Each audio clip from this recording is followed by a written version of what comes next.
Donald Trump has been compared to Teddy Roosevelt before. Both are chest-thumping, fire-breathing New Yorkers, and both managed to give the old guard of the Republican Party heartburn.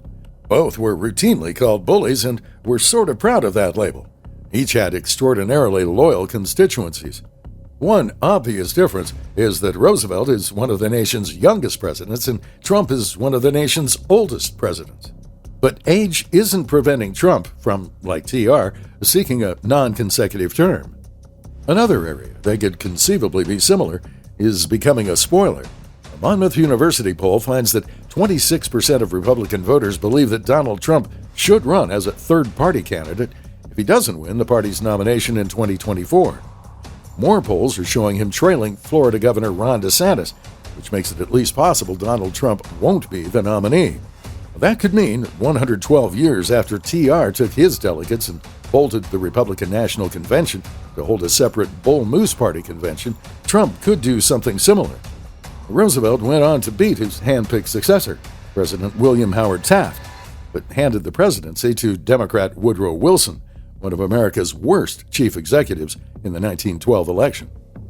Supposedly, President Joe Biden strongly prefers having Trump as his opponent in 2024 to other potential GOP candidates.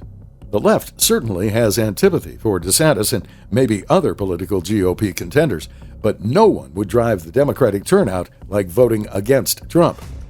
An even bigger dream for Democrats would be a GOP nominee versus a third-party Trump versus either Biden or Vice President Kamala Harris, whoever the Democrat standard-bearer is next year. The Trump supporters might not care that much if he loses, if they think Trump would stick it to the establishment. The pro-Trump publication American Greatness ran a piece encouraging Trump to emulate TR. Do I think Trump can win as a third-party candidate? No. Would I vote for him as a third-party candidate? Yes, Dan Gillertner writes, because I'm not interested in propping up the corrupt gravy train any longer. Mitch McConnell says that providing assistance for Ukrainians to defeat the Russians is the number one priority for the United States right now, according to most Republicans. Most Republicans where? Inside the bank account? Similar to the 2016 election cycle, Trump isn't committing to supporting the GOP nominee if it isn't him. It would depend, Mr. Trump said on the Hugh Hewitt show. It would have to depend on who the nominee was. Ballot access could be an issue.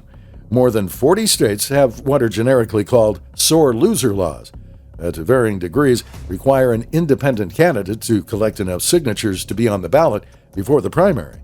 So Trump could drop out before certain primary contests occur. It doesn't seem likely that Donald Trump would come in second place as Roosevelt did in 1912. Though keep in mind, Roosevelt, like Trump, was only elected once to the White House. The 26% of Republican voters who would back Trump in a general election is enough to hand the victory to Democrats. But perhaps 2016 should teach everyone never to underestimate Donald Trump. He could perform significantly higher than less than one-third of GOP voters.